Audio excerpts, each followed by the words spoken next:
All right, so just so I've got this right, just so that we are on the same page here, you want to start a rumor about how It's not a rumor. It's true. windmills. You want to start a conspiracy theory about how windmills are changing the seasons, No, and no, no, you no, no, want to no. figure out a way to get No, Marjorie no, Taylor you Greene got it on wrong. board. You're wrong already on that. Okay, all right. The windmills Elucidate. the windmills are causing the Earth to rotate. So if the windmills spin too fast, they can actually accelerate the seasons or slow them down. What if they go the Okay. other direction? Do we have like a Superman situation? where Can we is go a- backwards in time if they start This is- going too fast? This is, by the way, this is the problem. This is a big international deal.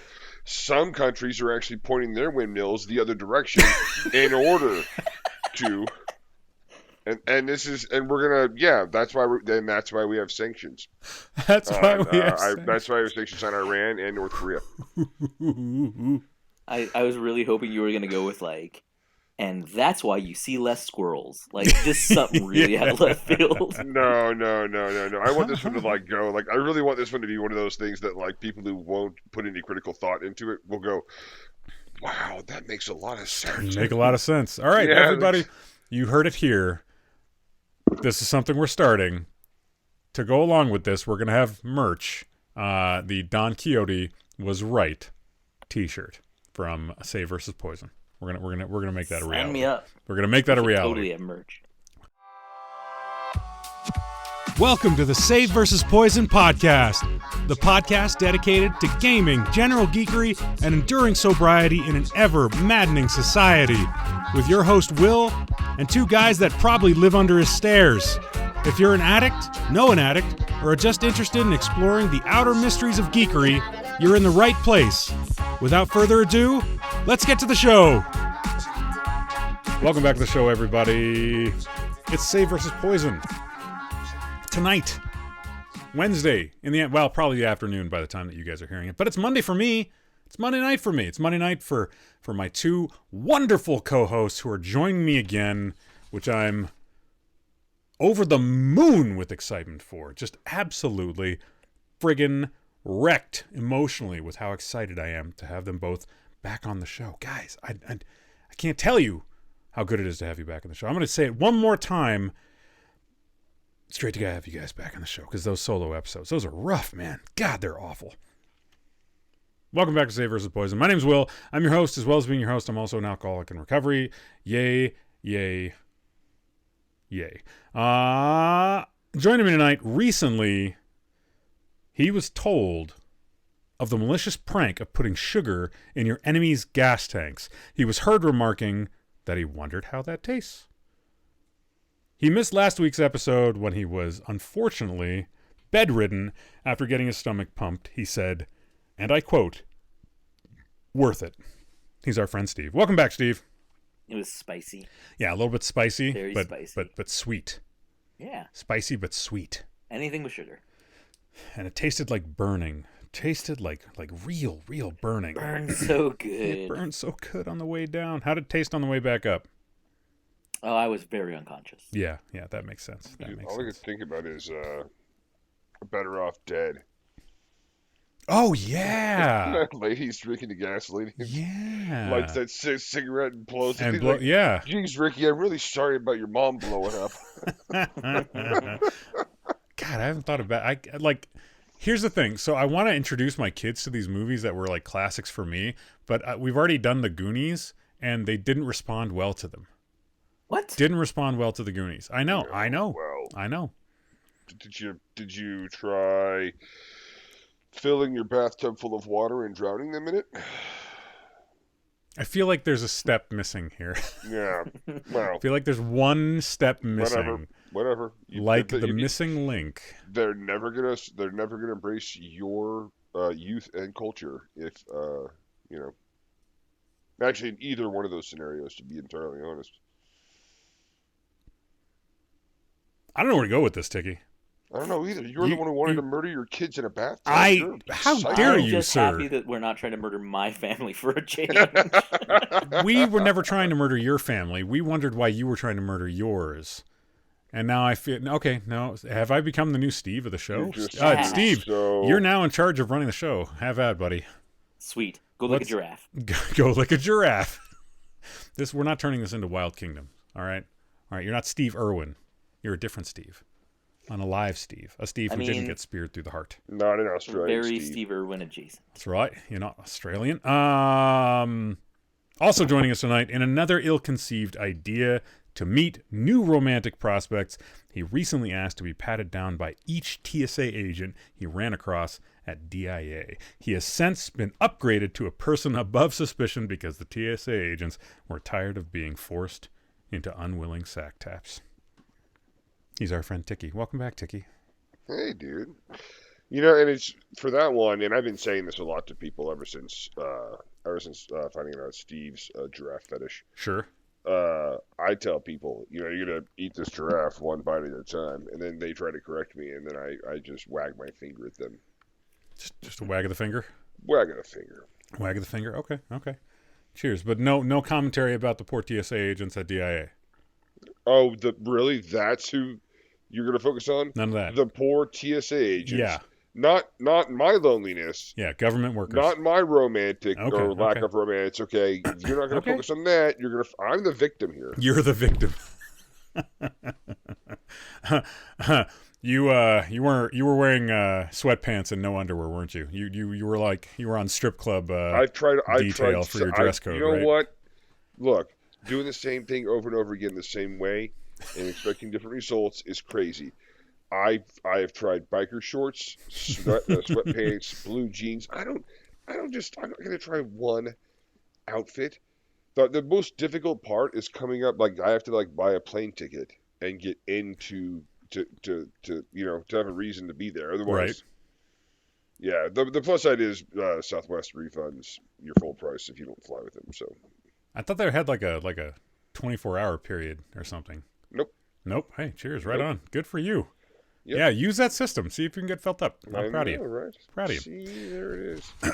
How's it going, fellas? Steve, you first. How are you? How was your 2-week break from having to deal with your fellow cohort of chowderheads?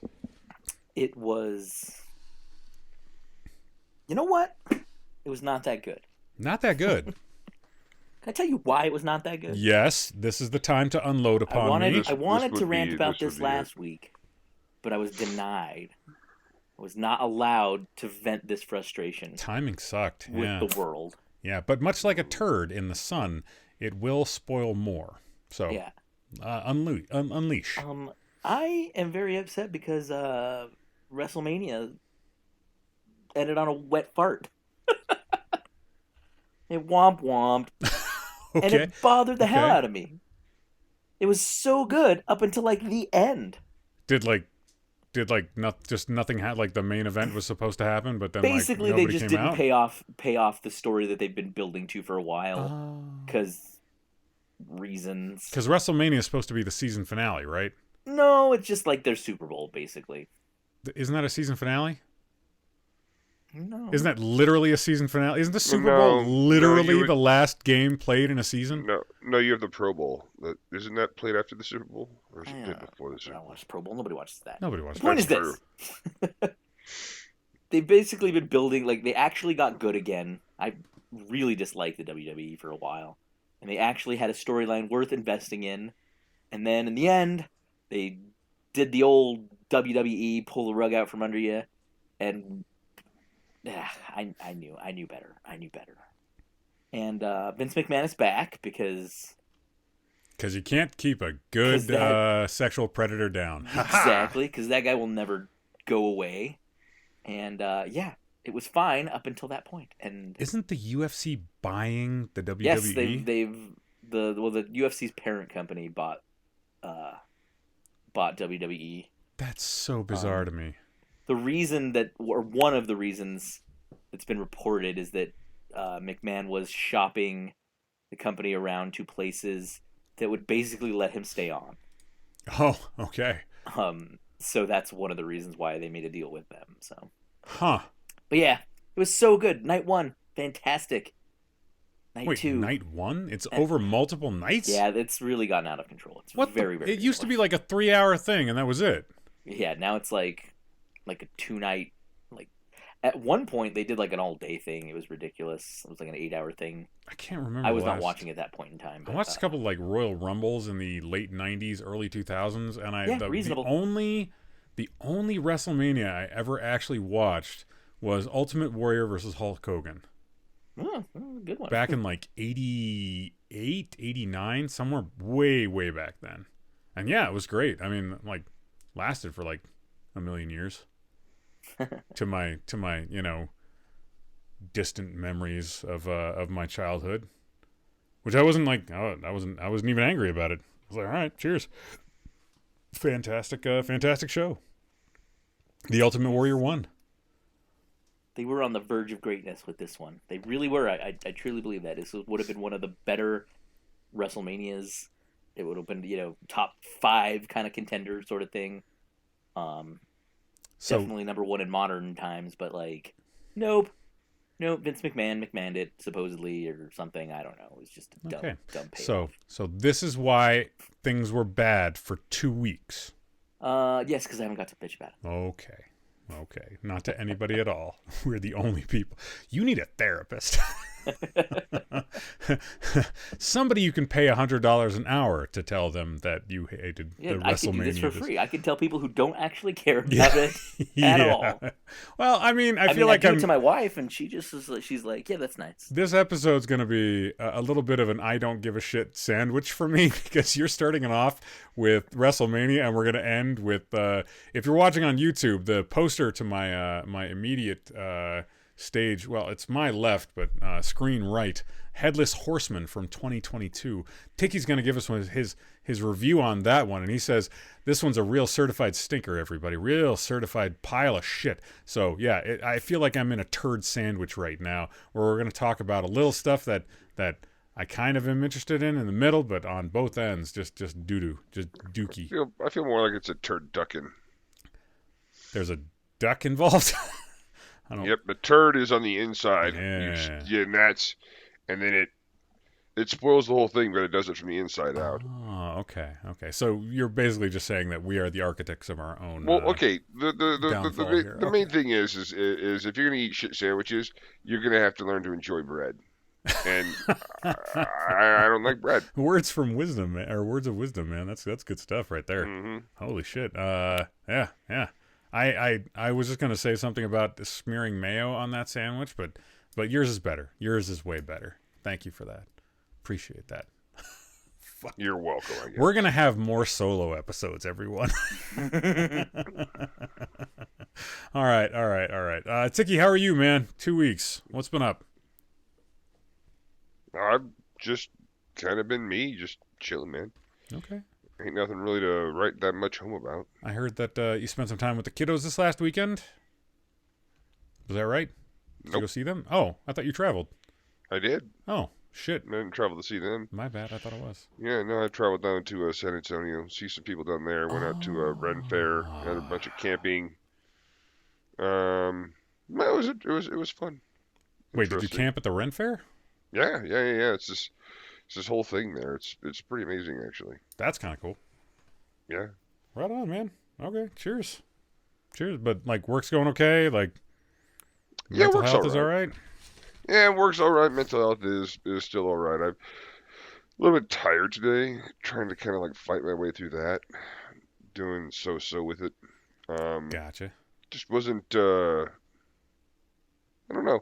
I don't know how to describe it. Like, being tired is like a little bit weird for me. I think maybe a bit different for other people, but just the lack of clarity, the lack of focus, motivation. There's like a lot of things that if I just haven't been sleeping well that hits me, and travel can sometimes take that out of me. So. Gotcha. That sucks a little bit. Sorry to hear that. Lame. Yep. Lame. That's what I say. Okay. Well, yeah. The last 2 weeks have been just a friggin' whirlwind of stuff. We had family stuff this last weekend for Easter, which is always kind of a mixed bag. Like the anxiety of being around family for more than like a couple of hours, and then like the amount of appreciation that my wife has for me spending time around family. It's all one big milieu of conflicting feelings and frustrations. Got a couple of ideas for some more YouTube content that I'm looking to start making headway on, which is I think going to be a lot of fun. I'm hoping it's going to be a lot of fun because right now, things feel very projecty, and I feel like I'm making good progress on a lot of stuff. But the more that gets piled on my plate lately, the harder it is to keep focus on the few things that I really want to make sure are getting done in a correct and timely manner. Like we didn't get last week's solo episode. I didn't even record that until Wednesday because things piled up on Monday and Tuesday, and then trying to get the YouTube version of it edited and out later that evening. So I don't think I'd release that until Thursday. So yeah, not how I wanted that to go, but it just means doing a little bit better job of managing time and expectations for all sorts of wonderful things around the house. But in general, doing okay. Got to play some MechWarrior with 3 members of the community last night on the Sunday night live stream. MechWarrior is a ton of fun.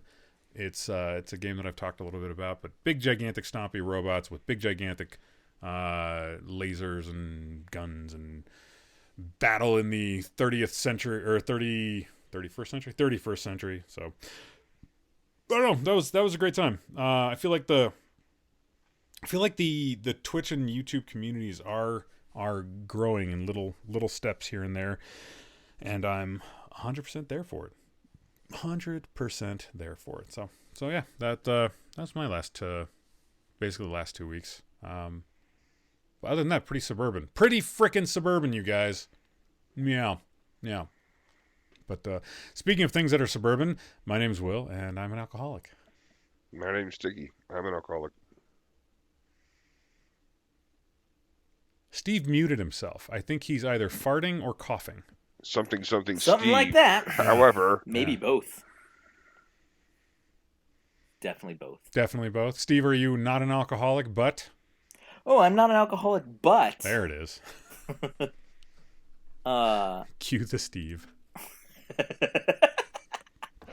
But I am one step closer to my dream of eating a dinosaur.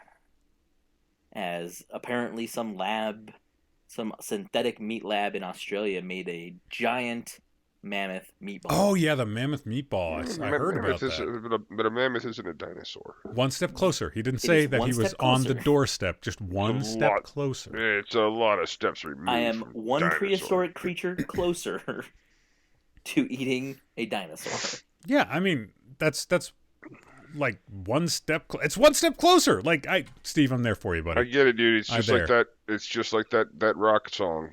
One step closer to the edge. Yep, one step closer. Yeah, 100%, exactly. Man. All I can think now is, what would you eat that gigantic mammoth meatball on? Would you have that with massive spaghetti? It just really depends on what kind of meatball they made. Okay. I don't know the details. Is it an Italian-style meatball? Were there like Italian breadcrumbs in there? That's a good question. Was it more of a Swedish meatball? Ooh. Maybe it was more of an Asian-style one. Like there was like a nice little teriyaki peppery glaze on beef it. sauce on maybe it. Maybe it's when there has bulgogi sauce with it. Ooh. Could have been bulgogi sauce. Yeah. Let's bring back Bulgogi Jim. That guy was my favorite. I think the main thing. I think the thing you have to, like, for me at least, like, maybe with some salt, maybe with a little bit of pepper, you gotta like start it off with like, what does the meat actually taste like, and then move on to having sauce. I think that that was always one of my big pet peeves whenever I like serve food to somebody for the first time, was they would like reach for a sauce of some type. It's like, dude, try it before you flavor it extra. All right? Because you know what, you're one of those people who are like, my steak is so good. You don't need sauce. You don't need sauce. No, you know what? That's I not just it. like that's the way not the it. sauce tastes. That's not it. I like the way the sauce tastes. Then eat just the fucking sauce. All right, I'll get you together. a saltine cracker. You can just eat the sauce. I would do that. I know you are an A1 fiend. No, actually, I don't even like. I prefer horseradish. Primal Kitchen's steak sauce is really, really good. Okay, all right. Way better than A1. You heard it here first, folks. Primal Kitchen's steak sauce. Go get it. I'm sure with a name like Primal Kitchen, it's going to be real inexpensive, and you won't find it at Whole fucking Foods. He's lying to you. It is expensive, and you will find it at Whole Foods. Yeah, it's true. I got that one in one, didn't I? Heh. All right, Steve. I can't. All right. Mammoth meatball. Isn't that enough novelty for you? In and of itself? What do you mean? Like you're I feel like you're looking past the mammoth meatball to the dinosaur steak and not going, I want the mammoth meatball. How can I get the mammoth meatball? Let's make that a focus of the show. I mean, I absolutely want that. But I'm just saying, because we've now done a mammoth meatball, I am one step closer to getting to eat an ankylosaurus. Specifically. Gotcha. Or maybe not that close, because I guess I did read that they didn't want anybody to eat it, because apparently there's something about, like, modern humans might be allergic to the meat or something. Like, but I'm willing to risk it. Look, if you said to me that between this and the windmills, this was how a zombie apocalypse were to happen, I could get behind that. That's wacky enough for me to almost take that as a religion. The windmills are how you undo the zombie apocalypse because of the Superman time thing. You should really, true. We could work on getting the windmills to. I mean, it'd take a lot of effort, right? A lot of power to do this. Turn the clock back far enough where we can actually get Steve. Ooh, yeah. Q share. Time, ship, space, Earth. If I could turn back time. I can't think of a better name of our great show. That is a terrible name for an awesome show. Turn back time? No. Time, ship, space, Earth. Time, ship, space, Earth. Come on, Battlestar Wars isn't like it's right in there. It ranks up there. Those are words. Yeah, thank you. Werewolves on Wheels. What a disappointment. All right, okay. Mm-hmm. We're very far afield tonight. I feel like we're just throwing everything we can at the wall to see what sticks. And you want to check in? Yeah, I want to check. I want to do a check-in. So yeah, Ticky, why don't you go first? I actually had somebody offer me a drink. You did? Oh yeah. At the event this weekend? At the Ren Fair, yeah. Yeah, everybody. I was like, "Nah, I'm good." She's like, "No, drink this," and I was like, "No, I'm good." Just drink this, and like her friends were, who knew, were telling her to back off on it and everything. Everything calmed down really quickly, and I wasn't offended. I mean, that was something somebody was doing because she wanted me to like be part of this social group. Right. So I'm not offended. But it's actually a little flattering that somebody was being that nice to me. Aww. But yeah, it was just one of those things where I was like, no, I'm good. There's a lot of drinking. It's just one of those things. It's you go to the Ren Fair and you see everybody just getting tossed, and it's like, man. Yeah. And it harkens back to like the whole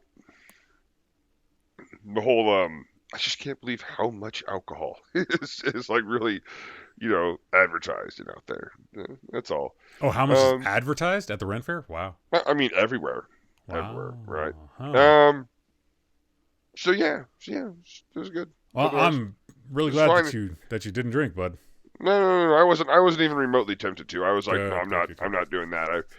I'm good. I'm fine. And it's also, there's a part of me that's like, it's kind of in this stifling heat. Mm-hmm. And there's humidity, and the last thing I want is to, have that like weird midday hangover. When the alcohol wears off and you're just miserable and you've got chub rub because your thighs are all sweaty and moist. And on top of it all, yep. I get it. I get it. That sounds awful. Yeah, I wouldn't Yeah, want that yeah. either. So, I don't so know. yeah, so it's good. I haven't had any other real problems with or temptations with alcohol. Um, Things are cruising along at a decent pace on that front. You know, it's funny. I actually, while you were talking about the friends who knew Hmm. that you're sober, all I could think, like, I felt in that moment that could actually be a higher source of friction than you saying no. Like your friends trying to stand up for you and then like getting on somebody else's case, especially if your friends had been drinking. Like I could Yeah, see that like legitimately. No, you fucking piece of shit. James is sober. You leave that motherfucker alone. You give me his beer. You give me his. Yeah, that'd be funny. yeah. It wasn't.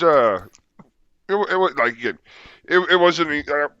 It wasn't like a really big deal. I think Yeah. at that particular moment it may have been, but once the dust settled, and what little dust there was, just everybody moved on and everything was fine. And It was just was one. I fine. just haven't had anyone like, like, hey, here's alcohol, and like put it in front of me. I think I had my hands at my sides. Yeah, I think I was wearing my kilt, so I was like, had my hands like my thumbs like hooked into the sides of my kilt, and she's like, here you go, and I'm like, no. I just stared at her, no, no, I didn't even move my hands up. I was like, no, I'm good, I'm fine, I'm not even gonna shift. So, but it was all right. Everything else went really well. So, and I just got the ridiculous idea. Next time somebody offers me a drink, I'm pepper spraying them. might be a bit Just going much, but straight to yeah, pepper spray. Fuck you. go. That'll kill me. That's my purse. I don't know you. Yep, I don't know ye. yep. Yeah, yeah. I don't think that's a good idea. Funny, but not a good idea. All right. Let's see. I had a couple of like little cravings here and there. But then every single time I did, I would have some kind of a moment that was external that would bring me back to being like okay and in my space at the right time. Like I think the last one was I worked out on Saturday, and I talked about this a little bit on the Twitch stream. I think I did. Pretty sure I did. But I got off to oh no, it wasn't Saturday. This was Thursday. All right, yeah. So this was Thursday. So I got off to a really kind of a shitty start in the morning. I got the kids off to school just fine. But you know how music can really bring you back to a nostalgic time and focus on like portions of your life that you really listen to that stuff. So I hadn't listened to Rise Against in several years.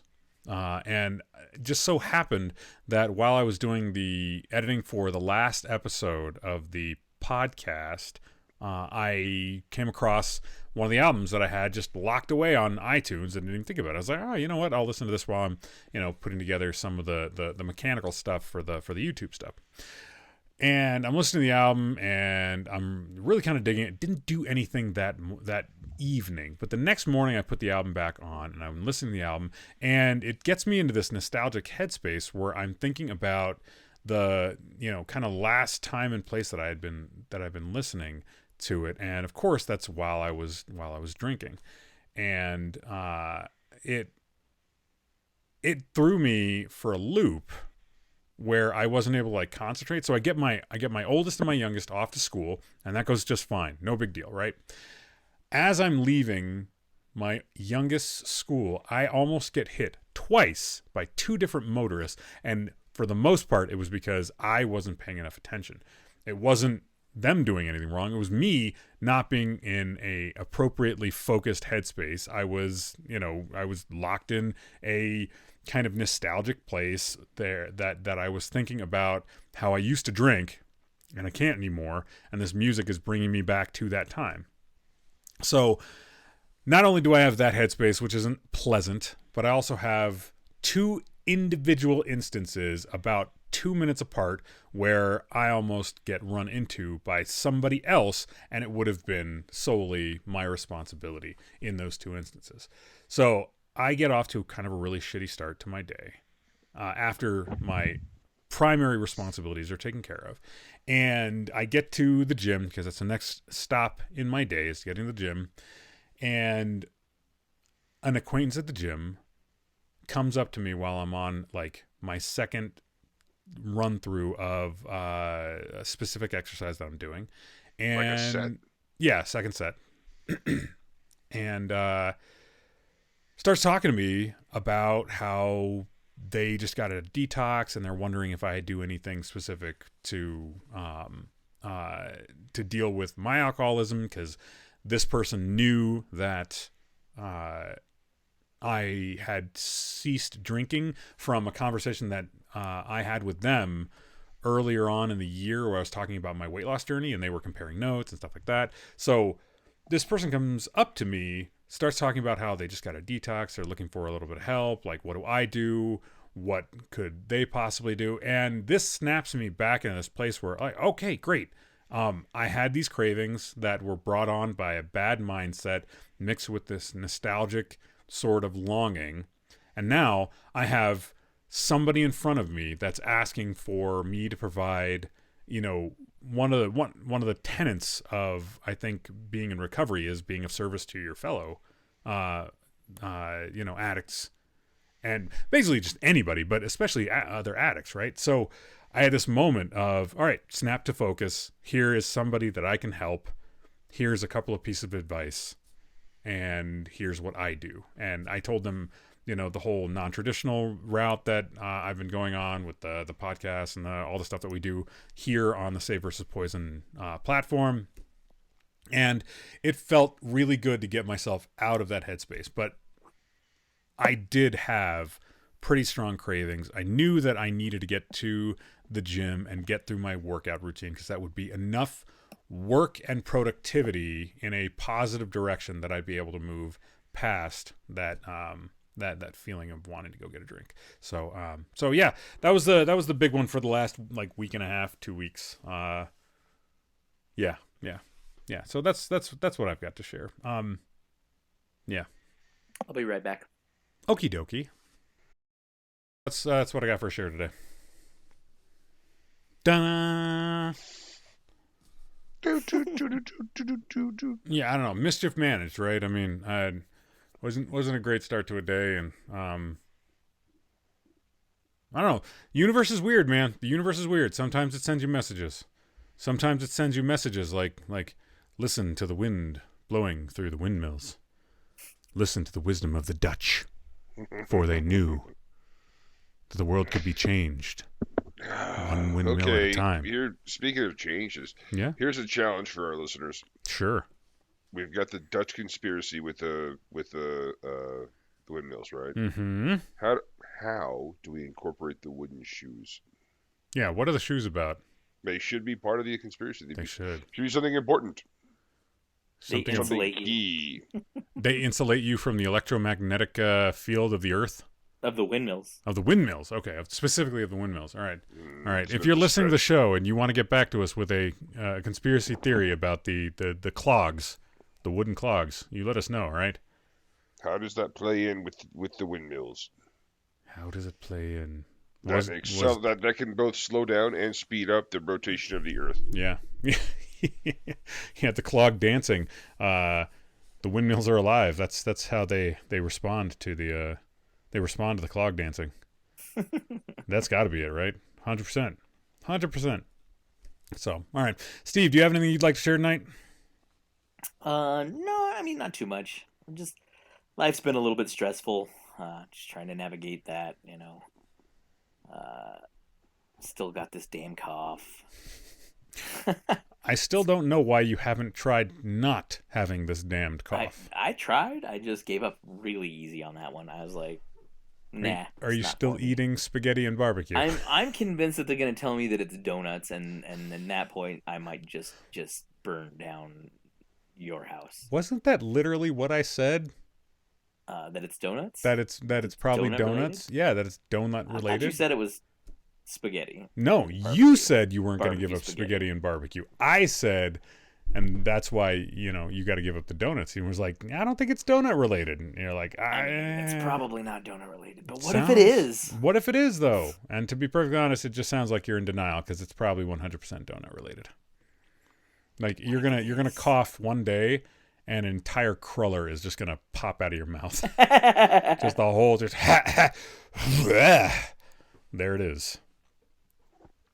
And then you'll try to eat it again, you fucking fool. All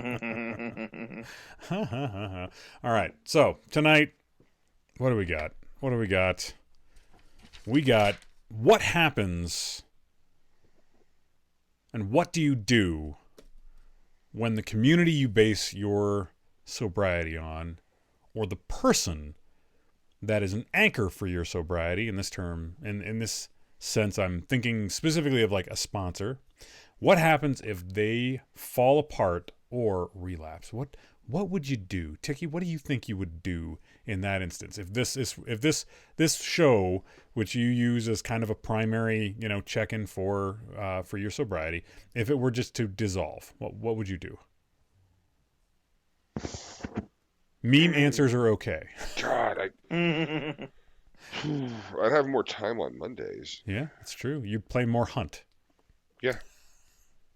I don't have, so the show itself is a good way for me to like do the check-in, talk about sobriety. Gives me a sense of giving back to the community. But overall, I don't feel like I have an anchor. I don't think there's anything that's like really holding me to my sobriety aside from myself. Mm-hmm. So yeah, I can imagine how tough it would be for other people. Sure. Imagine it would really suck if the person you were a sponsor for, but shouldn't the person that's your sponsor have a sponsor who should have a sponsor who then they all and ultimately everybody like would have up to the top? Like if you were to structure this, it's a sponsor. There'd be a bunch of wait. No. You'd have a bunch of people at the bottom who were all supporting a bunch of sponsors above them. You're just describing a multi-level marketing campaign. That's all you're doing right now. That's what it sounds like. That's all it is. That's okay, that's what you're describing right now. I don't know if I like that. I don't know. Then okay, fine. Good meme. Would you like to sell sobriety to people? First, you have to buy your sobriety product from me. Yeah, I could. That's fucking funny. It'll mostly be shit you keep in your garage. Yeah, and never tell your friends about. Ever, because you made a mistake. No, you're embarrassed by how much sobriety you purchased. I'm overflowing with sobriety that I purchased. Could you imagine if that was the way that it worked? I'll never consume this much sobriety on my own. Not a chance. And my friends don't want it. They don't even want to hear about it. Yeah. Some of them don't. I don't know. I think of community as being probably the biggest cornerstone of what helps to keep me sober. Like I have my reasons to say sober, but I also recognize that having people to talk to, having people to share experiences with, being able to open up about those experiences in a non-judgmental forum is really central to how I engage in my sobriety. And I think I personally think it's really, really important. But like we say constantly, everybody's got their own garden to tend. Everyone's got their own tarden to gend. That was where that was going. Everybody's got their own garden to tend. So yours might not look like mine, and that's okay. So yeah, we've all got our own windmill to maintain. Yeah, to make sure it goes around in a clockwise method and not counterclockwise. It could go counterclockwise. Just depends on the country you're in. Oh my god! What the regulations are like. Is that a north-south hemisphere thing, or is this a flat Earth thing, or what? I don't know. Okay. Fair enough. I mean, are you really going to ask me to go into details about shit that I just made up? No, that you've been researching. Exactly. Do your own research. I said do the research, everybody. Do the research. Don Quixote was right. New T-shirts coming from Save versus Poison just for you guys. So I don't know. Steve, what about you? What would you do hypothetically? You're not an addict, but hypothetically, if you decided you were going to have community be a big gigantic part of your sobriety, what would you do if that community dissolved? I mean, that's tough. Like, I do feel like to a degree, right? You're depending on that. Um, that being said, I would hope, at least if we're hypothetically speaking for me, I would hope that I've put into place other systems that I'm not just dependent on the one. Sure. Um, and to maintain that, and if necessary, if this community dissolved, and I needed to, I would hope that I could find another one. You know, at very minimum, I would hope that some of the lessons that our good friend Will has imparted upon us, the fine new 12 step that he came up with. Yeah, you know, I've taken it to heart, and but you know, I would hope that I have some sort of thing to cope with that. Yeah. Going away, as it were. Yeah, the community thing. That was kind of, because there's always like, I'm not saying that this is a likelihood or anything, but you know, we've got the podcast, which is on Clean, which is not on Clean Feed. It's on Spotify. I don't think that Spotify is as TOS happy as some of the other platforms that we share stuff on. Like Twitch, I know, is very, very left leaning, and you know, it's an apolitical podcast and stream, so I'm not terribly worried about that. But what if it was deemed not appropriate for like the Twitch space or for the YouTube space? Like, what would I do if all I had was just the podcast? I like having the different layers. I like having, you know, 3 or 4 different projects, 3 or 4 different things that I'm doing that are all specific to my sobriety. I like having that. And then I also like having the community that I've been, you know, building over the last, you know, year plus, for doing the online stuff, for the non-podcast specific stuff that we've been doing. So, I think my original idea for Save versus Poison was just going to be trying to find a local game store, you know, the FLGS, the friendly local game store, and just saying, hey, I'm sober. I'd like to set up a sober evening to do some kind of wargaming and try to, you know, attract other sober people and see what happens. That was my very, very first idea when the idea of having a meeting or some kind of a group or community that was not based on, you know, a podcast, first sort of reared its head inside my brain, you know, as an alternative to AA or, you know, secular AA or any of the other, you know, peer discussion group kind of formats. So I think I would probably try to return to that as an idea. I think that I've gained enough confidence in my ability to talk to people and do community organizing to be able to do that kind of thing now. And especially I think that I'm, you know, more confident in my being in recovery and the way that most people respond to it, that I could do that pretty easily now. But I don't know, the sponsor one, that one gets me a little bit. Like, I don't have a sponsor. I think that the idea of chaining a portion of my perception of people in recovery to a single person could be dangerous if they were to have a relapse. Like, the idea that I call up my sponsor one day and say, hey, I'm having issues with this. And they're like, oh, well, you know, I made a mistake and I drank last night, and you know, now we're back on day one of being sober. I don't know how I would feel about that. So I feel as if moving myself outside of that situation was something that I did consciously. Like, I didn't want to go get a sponsor. I wanted to be able to, you know, grow a community of people that if one of them goes down, there's still, you know, 5 or 6 other people that I can have a conversation with about things, and not to judge that person that relapsed, but also not to necessarily put undue pressure on them or tie my own sobriety to that person. Yeah. So, I don't know about that one, man.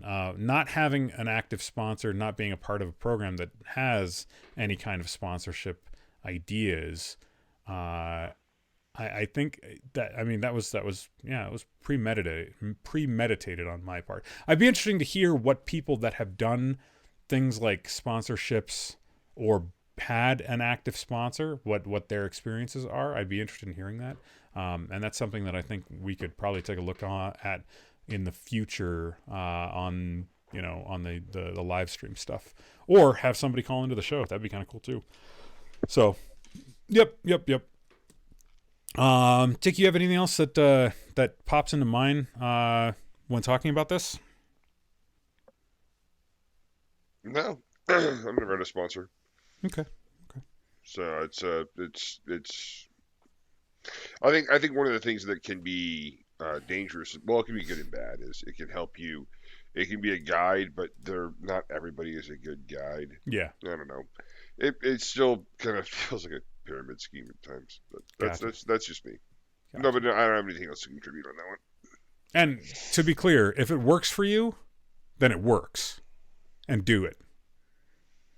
Once again, as long as you're not sacrificing babies, whatever way you got to do to stay sober, that's what we're interested in. That's 100% what we're interested in. So, Steve, do you have any comments or critiques about what I said, or anything else? I think you hit it all. I think I agreed with it.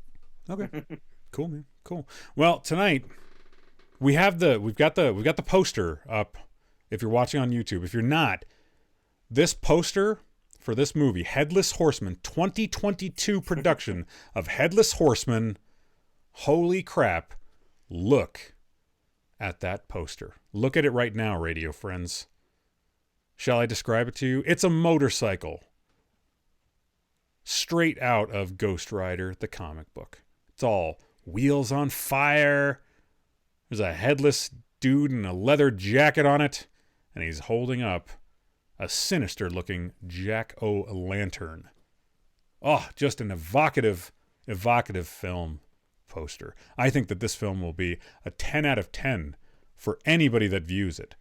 And as you all know, one of us has viewed it.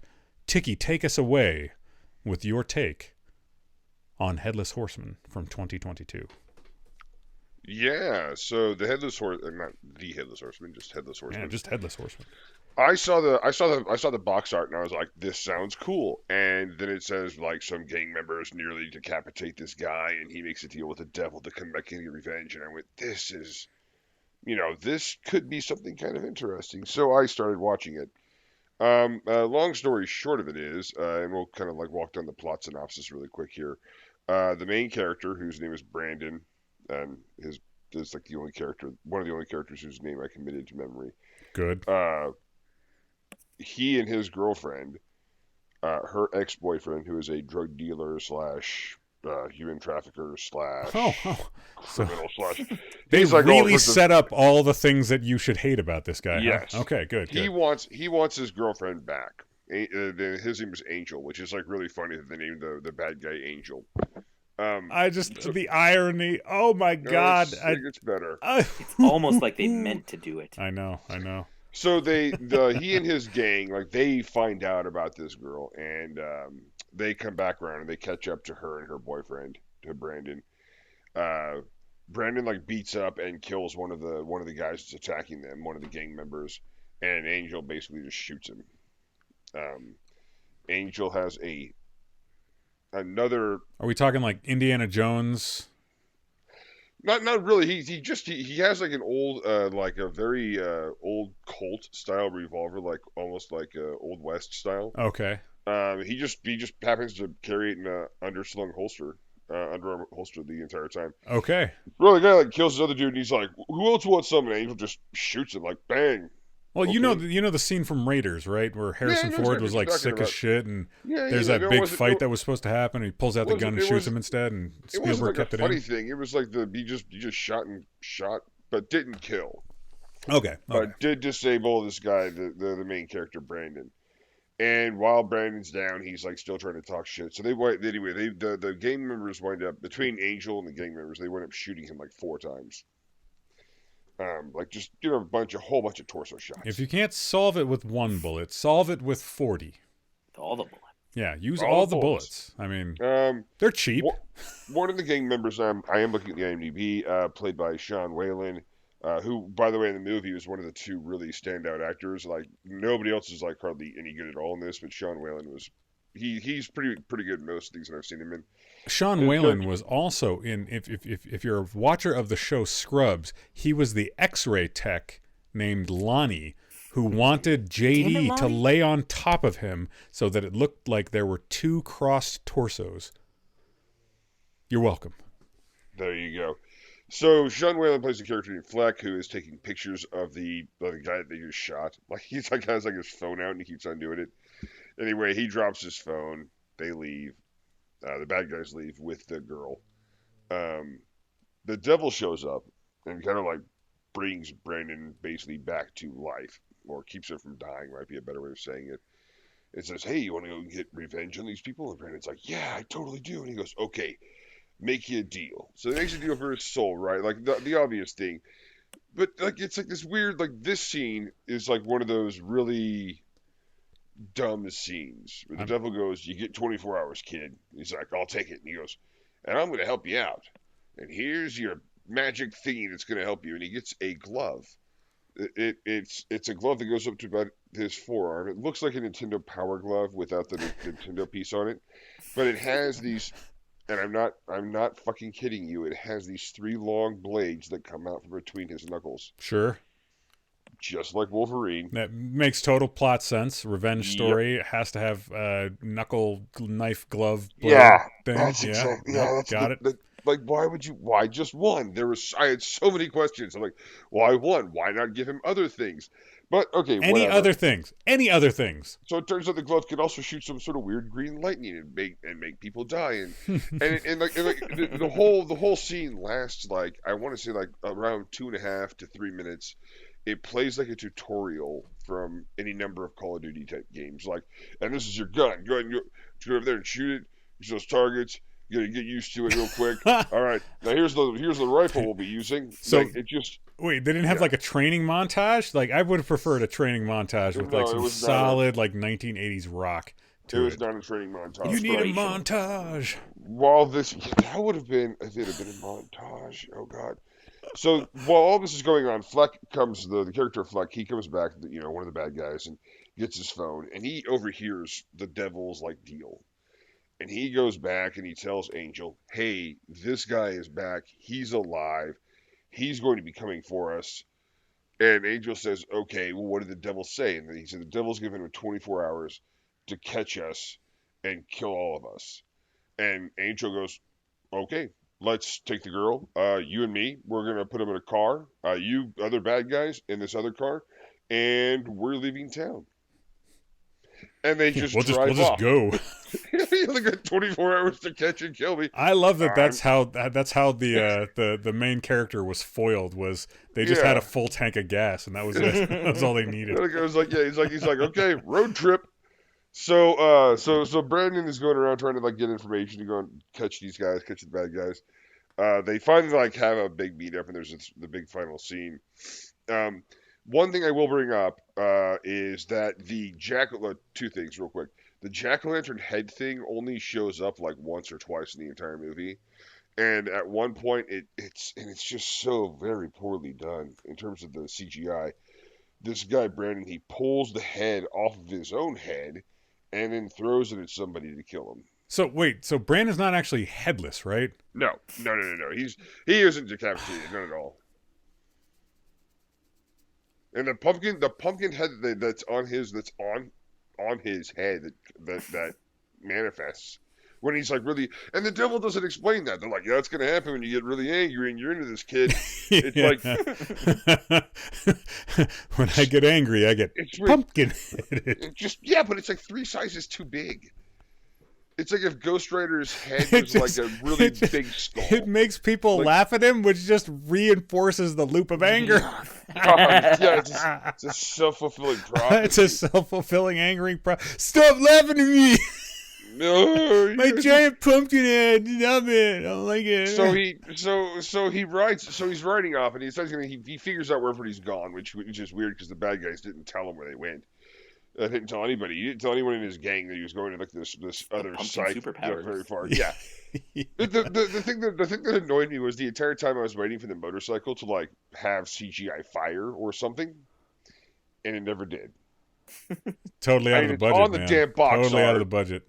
Just it made me so mad. I was Well, like all I can do is look at this and think, okay, is this just them trying to rip off like Ghost Rider? Like it could have been. They could have named the character instead of Brandon. They could have named him.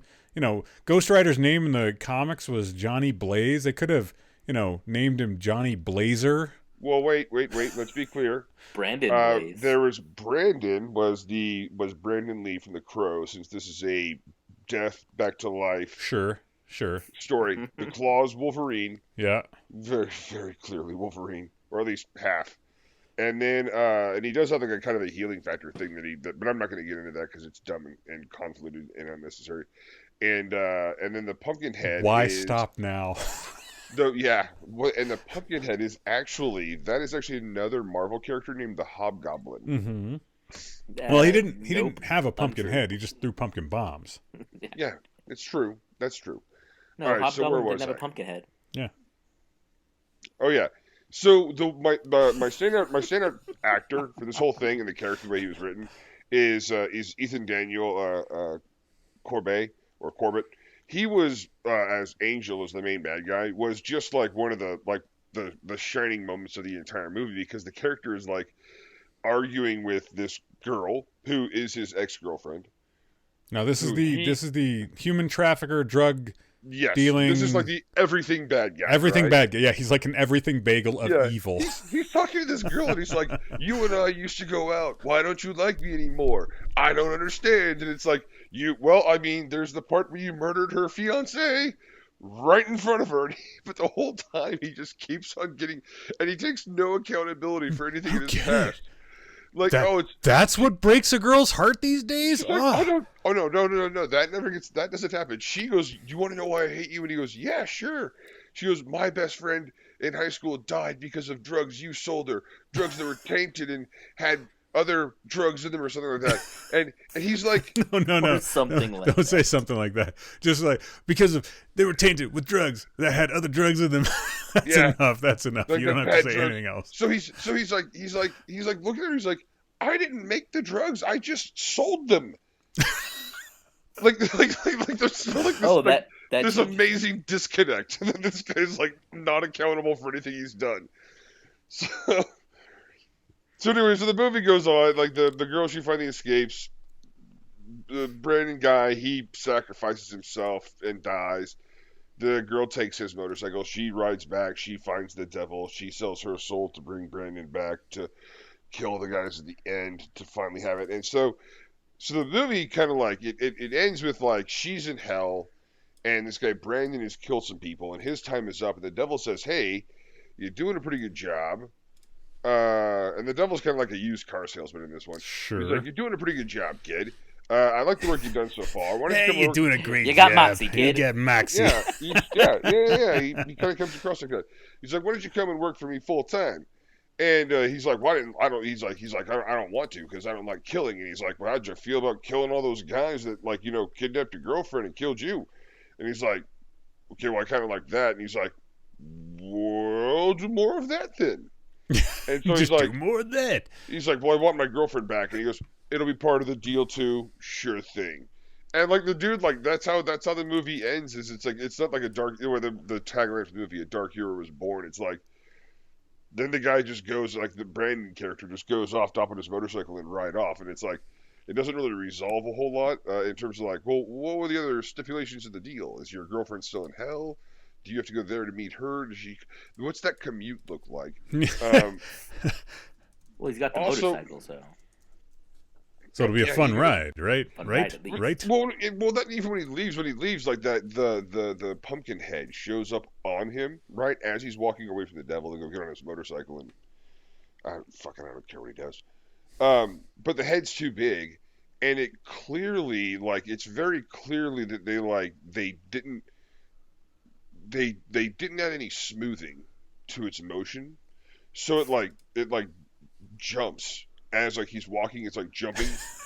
It's like trying to load the internet from 1996. It's like loading, load, and then he's off screen. It's like that looked like garbage. Oh my god, that's so good. So the acting as a whole was terrible.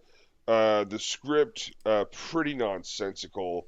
The special effects were definitely a highlight, though. Apparently, well, it's like watching the guy look. They're like, here's our hero, and he's on a motorcycle, and he's wearing a helmet, and I'm like, that could be me. I don't want to be a dick about this, but there's nothing special. That's just a guy on a motorcycle. Yeah. Although I would have liked it if it had been like Steven Seagal's tiny little head inside the helmet, like that one picture from that one movie that one time. Remember that? Yeah. Yes, I do. That's China Salesman. Where they did that, and that was awful. So the production values were pretty low. I think the budget was like $700,000 or $750,000. There's people starving in the world, and they made this movie instead. I don't understand the world. And again, I'm not. Watch this movie. Of course you do. Of course you fucking misanthrope. Of course you do. And I'm not entirely certain how they got away with the copyright infringement. To be He's honest, like really well. You're telling the story we want to hear, buddy. There's like it's like so at some point in time you got to be like, you know what else we're gonna rip off? Yeah, Ghost Rider. Cool. The other guy's got girlfriend's gonna get kidnapped and you're gonna go get her after he dies. This is another one of those movies kind where of like in the Crow. Yeah, and also, we should give him a Wolverine claws. Okay, we only got time to make one glove though, which has got to be like the special effects guy sitting around going, "Why do we only have time to make one glove? We only have the materials. We only have the one Nintendo Power Glove laying around." Yeah, those are hard to find these days, man. You know how hard it is. It's going to be expensive as shit to make two of these. It was pretty. That glove really looked like something you could have gotten out of the Ren Fair. Now that I think about it, nice. Yeah, but so how can people find this glorious movie that had neither a headless protagonist nor a horse for him to be a horseman on? Where can people watch this film? I found it on Tubi. Okay. I'm also seeing listings for Redbox, Vudu for $2.99, and Amazon Prime Video for $2.99. I'm telling you right now, ladies and gentlemen, if you can pay for this movie with your money, your time, and your soul, you might as well. All right, in for a pound, in for a penny, in for a pound. That's what I'm saying. That's what I'm saying. Give them your hard-earned $3. All right, folks, do that for me. Do it. Get on it. I'm not kidding. I really went into this movie, like I saw the cover and I was like, that looks kind of cool. I read the synopsis. That sounds kind of cool. I got like 10 minutes into it and I was like, crap. But like you said, in for a penny. Why does nobody like ask the devil for like a really good brownie recipe? Nobody makes a deal for their soul for like a really good brownie recipe. I don't understand. It's always for like vengeance or something. Like, well, there was also, I guess, to that point, there's the option of, hey kid, you want to go and get revenge those guys that killed you and kidnapped your girlfriend? You're like, well, I mean, I'm already dead. Can I just trade my soul to make sure that she's safe and put somewhere in an area where she'll be happy? You can do that, right? Like just teleport her. Yeah, but that's like me telling like people that Thanos was an asshole because all he had to do was like snap and like double the universe's resources. Could have done that instead of killing half the universe. But then you don't have a movie. Yeah. Which in this instance, why didn't the Eagles fly the ring? Yeah, there it is. If I have to hear one more argument or read one more fucking article about why they didn't, you sound not agitated. Like your head's about to not turn into a giant pumpkin. There's so many Star Wars tropes that I can already get into like right away. That look, it's just there's somebody left something out or there's a plot hole.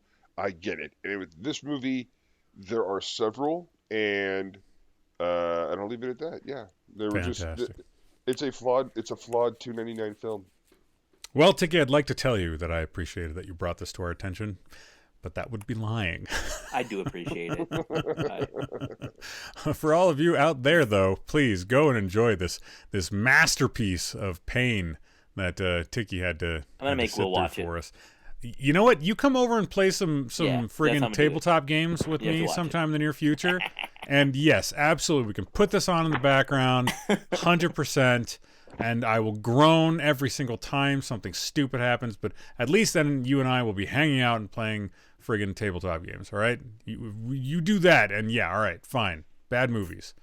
Whatever. I will pay the cost to hang out with my friend. I will do that. I have some others like lined up that I wanna watch, and you guys brought up the next one that I'm gonna wait. But the next movie that I review for the podcast will be Cool as Ice. Best The movie starring tagline Vanilla Ice. ever. It really does have a fantastic tagline, everybody. I have to agree with that. Fantastic tagline. All right, Doesn't mean anything. It doesn't mean a single goddamn thing. It's so good. It's so good. Like I whoever came up with it was like, I feel like they were like, listen, we're gonna say something impactful and important and meaningful, and they just missed. They just fucking missed, just completely. Yeah. And they still wrote it down and put it on the friggin' thing. So yeah, Cool so as good. Ice. So yeah, if you would like your Rob Van Winkle, you'll. Rob Van Winkle. Yeah, if you like your Rob Van Winkle. So, anyways, all right, you guys got anything else that you want to share tonight? Nope. Steve, Do your research. do your fucking research. That's 100% right. We're gonna have we're gonna have t-shirts made. It's gonna be great. Don Quixote was right. Just Tilt at those That would be awesome. at those windmills. You tilt at the windmills. All right, so we'd like to end every episode of the Save vs. Poison podcast by shouting out to the mutual support groups we hope you turn to in your time of need. It's Alcoholics Anonymous, AA.org, 212-870-3400. Moderation Management, moderation.org, 212-871-0974. Secular AA, that's aasecular.org, 323-693-1633. Smart Recovery, smartrecovery.org, 440-951-5357. And Women for Sobriety, womenforsobriety.org, 215-536-8026. And for friends and family of addicts that need a little help in a group type environment, there's Al-Anon family groups. That's www.al-anon.alateen.org or 1-888-425-2666. From all of us here at the Save vs. Poison podcast, I'm Will. I'm Ticky. I'm Steve. And we wish you warm, creamy regards. Good night, everybody. Good night. You've just listened to another episode of the Save vs. Poison podcast. If you liked what you heard, please follow us, like, and subscribe on Twitter at @VS_save, on Facebook at the Save vs. Poison podcast, and streaming live on Twitch at twitch.tv/SVP podcast. Thanks so much for joining us, and stay safe, everyone.